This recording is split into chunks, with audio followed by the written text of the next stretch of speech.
think the disciples found themselves talking about themselves and worried about themselves and thinking about themselves. Just like, John, I didn't call you to serve yourself. It's all about you. If you want to be my follower, it's about my people and the gifts that I've given you and the talents that I've given you and serving other people. You're never going to find joy and satisfaction, Lou, in doing your own thing and serving yourself. Last week, Jack kicked off the series, and we talked about being countercultural, looking different than our culture, looking different than people in our world. And Jack talked about having a heart for serving. And he said there's two requirements to look like Jesus. You have to have humility and be willing to sacrifice. Like humbleness and sacrifice are two of the characteristics that Jesus demonstrated for us. And we are here this morning because we are here to learn what it means to follow Jesus. And a person who follows Jesus, one of the things that you do is that we serve other people around us. Like Jesus said, I didn't come to be served, but to serve, to give my life as a ransom for many. And so as a follower of Christ, Jack talked a lot about humility and sacrifice last week. He said there are 4 words that Jesus used when he was talking to the disciples. And Jesus was talking about these religious leaders, what we would maybe call pastors or priests or rabbis, and how they had authority and they would like to, kind of lord it over other people, use their authority to be in positions of power and prestige and make other people serve them.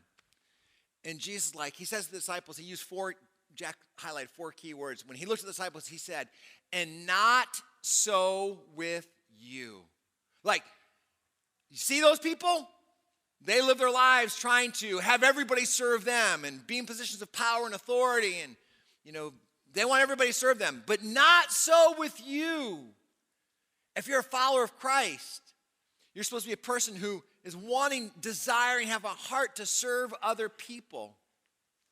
I titled the message this morning, A Servant's Heart in a Selfie Generation, or a selfie culture. We live in a culture that we are obsessed with ourselves. I'm not even going to ask how many of us in this room have taken a selfie. And oftentimes, right, you see people, right, and you look at them and they're taking a picture, and you would assume they're taking a picture of something else, but no, 9 times out of 10, they're taking a picture of who? Themselves, right? We live in a culture that is obsessed. Go ahead, next slide there, Hayden. We live in a culture that is obsessed with themselves, about taking pictures of ourselves. So if it doesn't revolve around me, then I'm not interested in it. It's all about me. And I think that if the disciples were living today, Peter, James, and John, I think that they would be taking selfies also if they were living today. If it was those first 2 or 3 years that they walked with Jesus. Believe it or not, I think that they would also be consumed with themselves taking selfies. How do I know that? Well, Jack talked a little bit about that last week. There was time after time when Jesus was walking and talking with the disciples, and he would tell them something super important. And they would look at Jesus and they would say, well, Jesus, what about me? Now, let me. I'm not going to have this on the screen, so you're just going to have to kind of listen for a second. But if you have a Bible, open up to Mark chapter 9, or flip back, Matthew, Mark, second book in the New Testament. Mark chapter 9, and I want to read this to you. Mark chapter 9, verses 30 through 35. Jesus is walking with the disciples, and listen to what he says.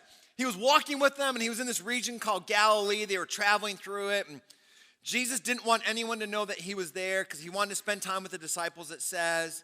And he's talking to them, and he said this words to them in verse 31. It says, Jesus said to the disciples, the Son of Man, Jesus talking about himself, the Son of Man is going to be betrayed into the hands of his enemies. He will be killed, but 3 days later he will rise from the dead. The disciples didn't understand what he was saying, however, and they were afraid to ask what he meant.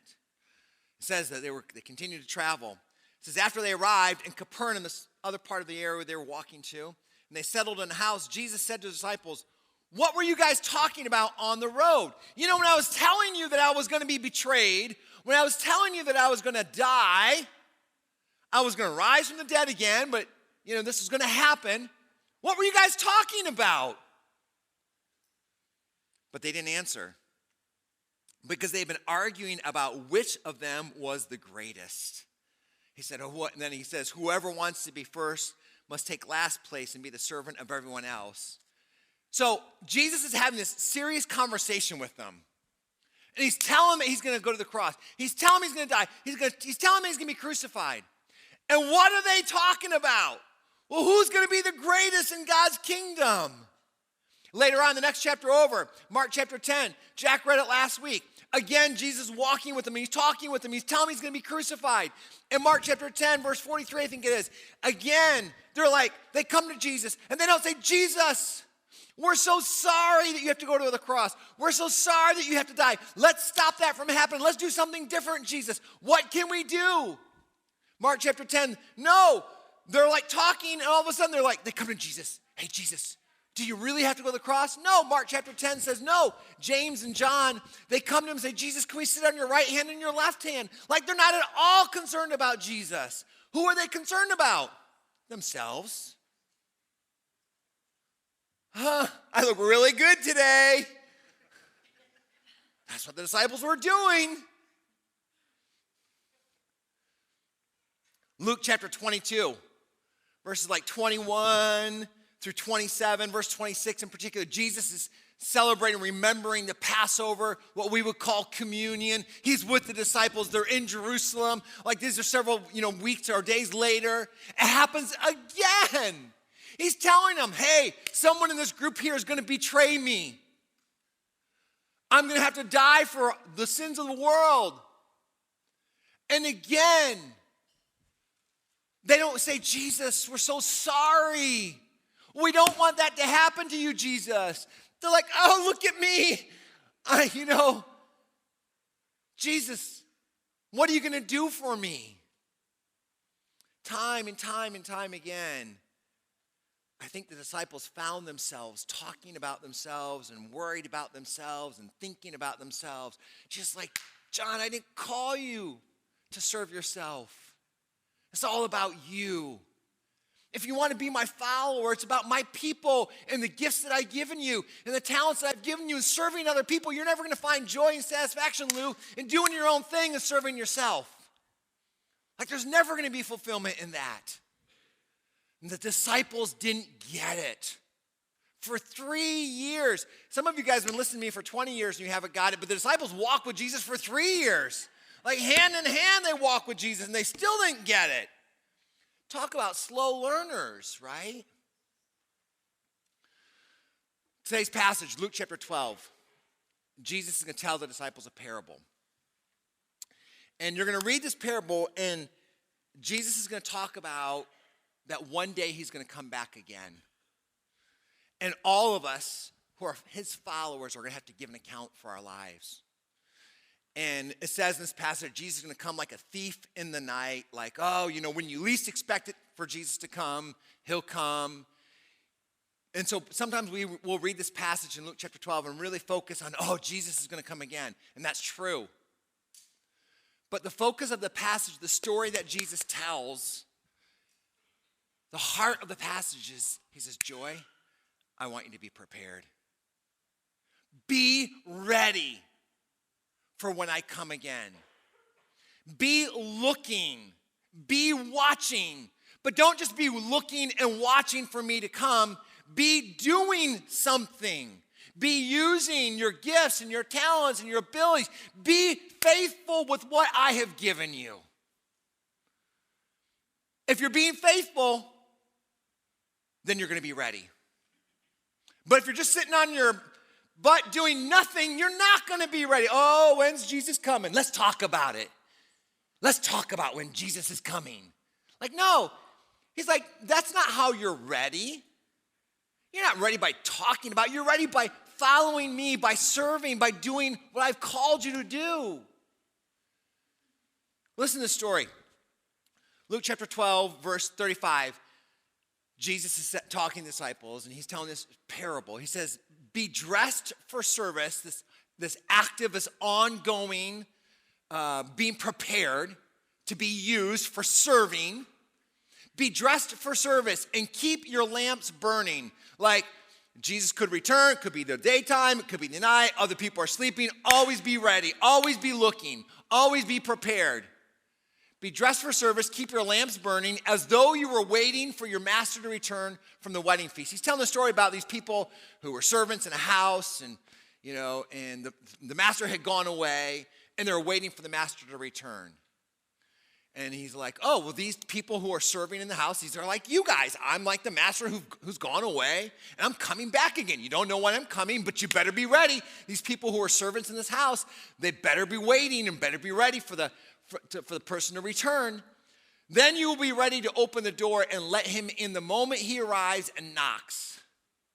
The servants who are ready and waiting for his return will be rewarded.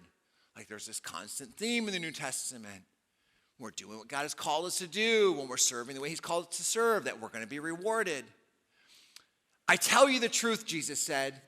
He himself will seat them, the master will, and he'll put on an apron. Like there's this ironic thing when people are serving, there's this ironic twist that says that the master will serve them as they sit and eat. He may come in the middle of the night or just before dawn, like you just don't know when the master's going to return. But whenever he comes, he'll reward the servants who are ready. Now, before we go on to the next slide, the next verse, we were talking this week amongst us as a staff, and they were asking me, like, Pastor Brad, don't you have any serving stories about when you were serving? And I have a horrible memory, so no, I didn't have any serving stories. But I did think about other people's serving stories and about people being prepared and ready. And I thought about John, who plays drums for us, who's one of our elders and who speaks for us occasionally. And I remember John, I know sometime in the last year, telling this story about when his mom would leave and she'd have this whole list and chores of stuff that had to be done. And oftentimes, John would be like, we wait until we heard the car, and then all of a sudden we'd scramble and everybody would be doing stuff to get ready because we knew if we didn't have that list done, then we were in trouble with our mom. And so I thought about that. Oh, yeah. I remember John telling that story about, being prepared and being ready, being looking and waiting. But John was not actually doing stuff until the last moment. I don't want to be like that. Then I thought about Caleb, who's our youth pastor. He was telling a story this week about a camp called Gull Lake that our family used to always go to. And when our kids were young, we went there for like 15 straight years. A lot of our families in the church still go. And everybody, they love to go to this camp because the counselors, from 5 a.m. until about 10:30 at night, that's all they do is they serve. And it is life-changing. It's life-changing because of how much of an impact these counselors make in serving these kids. The kids remember it for the rest of their lives. It's an incredible picture of what it looks like to serve. And Caleb was telling the story that he was a counselor there. I don't know if it was 1 or 2 summers, but one of the summers he was a counselor. He was actually in Bible college. And again, Caleb's on our staff. He was going into full-time ministry. He was in Bible college. And he said that he came back on that summer from Bible college. He went to a place called Moody Bible Institute, which is one of the premier Bible institutes in the country. Everybody who goes to college there is going into ministry full-time to be a full-time pastor or a missionary, something like that.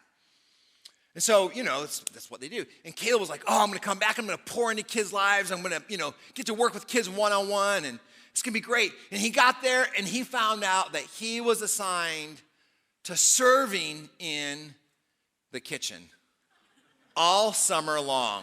He was like, what? I'm in Bible college. And we got these other kids who, they just go to Michigan State or Ohio State or someplace like that. And I'm in Bible college. And they're getting to serve in such an incredible way. But he talked about how it was so life-changing having to serve in that way every single day for weeks on end. How it changed his heart. Sacrifice and humility. This past week, this is kind of a side story. For some reason, my son-in-law was talking about how he met my daughter, Chloe. And he said that, and he didn't know I was going to bring any of this up, but he was talking about how he met her. And they both went to Lourdes when they met in college.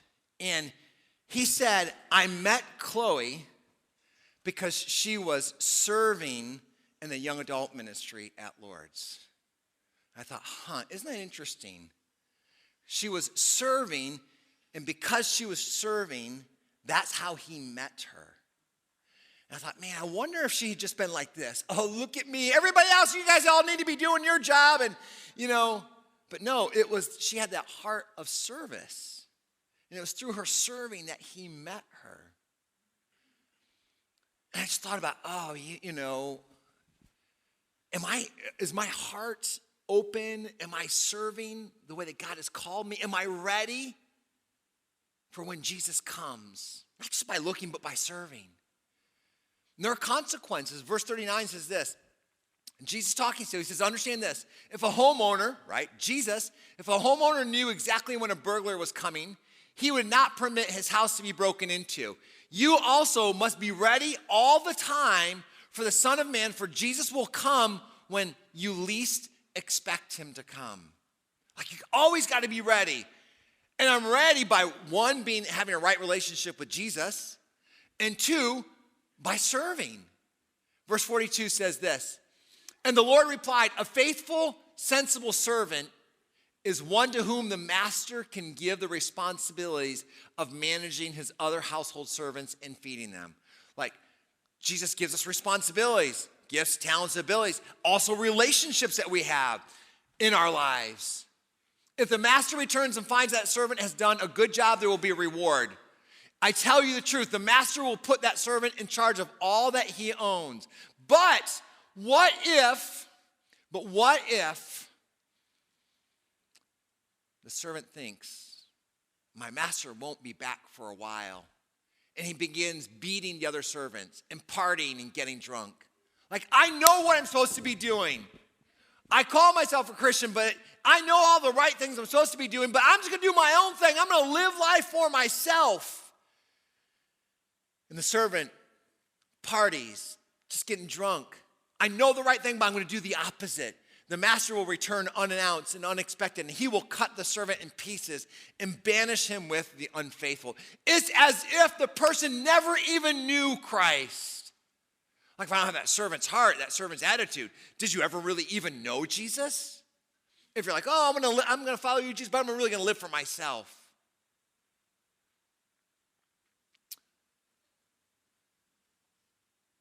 Verse 48. Okay. A servant who knows the master wants, but isn't prepared and doesn't carry out these instructions. So the next servant, another servant, he knows who the master, and a servant who knows what the master wants, but isn't prepared and doesn't carry out those instructions will be severely punished. But someone who does not know and then does something wrong will be punished only lightly. But there's three different kinds of servants. There's one who says, I'm going to be disobedient and do my own thing. Another servant who says, oh, I know what the master wants, but I'm not going to go out and party and do all these crazy things, but I'm just not going to serve. I'm just still going to not do all the wrong things, but I'm just not going to do what Christ calls me to do. And even someone who does not know and does something wrong, you're like, I'm not really too sure what I should be doing, Jesus. I know you've given me gifts and talents and abilities, but I really am not sure what I should do, Jesus. There's still responsibility and accountability even with that person. When someone has been given much, much more will be required in return. And when someone has been entrusted with much, even more will be required. It's like, oh, Jesus, you call me to serve. You call me to use all that I have to serve your kingdom and your people. Listen to how the Apostle Paul writes to Titus chapter 2 and how Paul puts it like this. It says, we are instructed to turn from godless living and sinful pleasures. We should live in this evil world with wisdom and righteousness and devotion to God. While we look forward with hope to that wonderful day when the glory of our great God and Savior Jesus Christ will be revealed, he gave his life to free us from every kind of sin. He gave his life to cleanse us. He gave his life to make us his own special people. Jesus gave his life so that we would be totally committed to doing good deeds. It's like, oh, Jesus, you gave your life so that I would be totally committed to doing good deeds. Are you totally committed? Are you totally committed to doing what Christ has called you to do? Or are you just like, oh, I'm just going to live for myself? Another translation puts it like this. Jesus died to make us pure. People who belong only to him and who always want to do good. Like Jesus died to make us people who belong to him and who always want to do good. Like, oh, Jesus, I want to do good. I'm totally committed to doing what you've called me to do. Another translation put it like this. He offered himself as a sacrifice to free us from a dark, rebellious life into this good, pure life, making us a people he can be proud of, energetic in goodness. Like, oh, I'm all in, Jesus. I'm totally committed. I'm energetic about it. I'm always wanting to do good. A couple other translations put it like this. Who we've been talking about us, who are enthusiastic for doing what is good. Another translation says, who are eager to do what is good. Another translation puts it like this, people who are zealous of good works. Like what? That's what it looks like, guys. That's what it looks like, ladies, to be a follower of Jesus. That I'm zealous, that I'm eager, that I'm enthusiastic, that I'm totally committed, that I'm all into doing what God has called me to do, into serving. It's like, oh, wouldn't you love to be a part? My heart's desire is that I would be a part of the church where we would have to stop doing the call to serve. You know why we have to stop doing them? Because we have so many people that want to serve. This whole passage in Luke chapter 12, it's all about, should I serve people who don't know Jesus, who are out in the world? Absolutely. I want to display the love of Christ that way. But this passage in Luke chapter 12, it's about God's house. It's about God's people. It's about us here as a community of believers. That's what Jesus is talking specifically about. Like, oh, I should be enthusiastic. I want to be enthusiastic, zealous. Like, we can't even do the call to serve anymore. Why? Because we have way too many people. Matter of fact, we have to open up another church or another campus someplace else. Why? Because everybody wants to serve. Like, we don't have enough spots for people to serve. Like, they're lining up. We might as well open up another church someplace else, or at least have another service, a third service, because everybody wants to serve. I mean, wouldn't you love to be a part of a church that it's like, oh, this is what it means to follow Jesus, that I serve.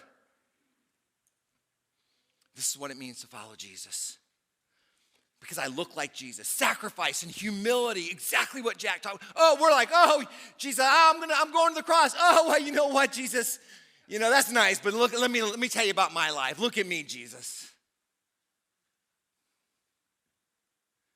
It's like, no. I'm committed. I'm all in. I'm fully committed to doing what God has called me to do. 3 more passages of scripture I want to share with you. Psalm chapter 84 is an Old Testament psalm, right? And it's about these priests who are going to the temple. And they're just like, you know, it was like a privilege for them to go and to serve God in his temple. Like it was this privilege, they longed for it, they died for it. They recognized that the presence of God was uniquely manifest in the Old Testament in that temple. Now we know that we carry the presence of God with us in our lives, right? And so, but they were like, oh God, I wanted to be in your presence so much. And they would take these long journeys to get to Jerusalem, to get to the temple. And they would describe them, and one writer described it like this. How lovely is your dwelling place, God, right? The temple, O Lord of heaven's armies. I long, yes, I faint with longing to enter the courts of the Lord. God, I want to be in your presence so much. With my whole being, my body and soul, I will shout joyfully to the living God. Even the sparrow finds a home. Even the swallow builds her nest and raises her young at the place near your altar, O Lord of heaven's armies, my King and my God. What joy for those who can live in your house, always singing your praises. What joy for those whose strength comes from the Lord, who have set their minds on a pilgrimage to Jerusalem. People who have that heart, that determination, that longing to be in God's presence. It says, even when they walk through the valley of weeping, when you're longing for God, you're longing for his presence, even when you go through that valley of weeping, it will become a place of refreshing springs. Go to verse 10, the next slide. The psalmist says this. The writer says this. A single day, God. A single day in your courts. God, a single day in your presence is better than 1,000 anywhere else. I would rather be a gatekeeper. Other translations say, I would rather be a doorkeeper in the house of my God than live the good life in the homes of the wicked. Oh, wouldn't it be incredible if we had a church that was filled with people who said, God, I would rather be a greeter. I would rather work in the nursery. I would rather be in your presence in that way, God, serving you, serving your people, than live the good life in the homes of the wicked when it's just all about me having a good time. Like, that's what it means, guys. That's what we're here. We're here to learn what it means to follow Jesus Christ. I would rather be a gatekeeper. I would rather be a greeter. I would rather work in the cafe. I would rather help out at Monac Elementary School, God. I would rather be in your presence that way. I'd rather be out in the parking lot. God, whatever it is, God, I'm totally committed. I'm all in. I'm not just going to come. I'm not just going to sit around, because that's not what a Christian looks like. I want to be following you, Jesus. 2 more passages of scripture, then we're done. Last slide. 1 Peter chapter 4, verse 10. Peter, one of the apostles, right, writes this. God has given each of you a gift from his great variety of spiritual gifts. He says, use your gifts, use them well to do what to? One another. What does he say? Why has God given you your gifts? To do what to? Right, to serve one another.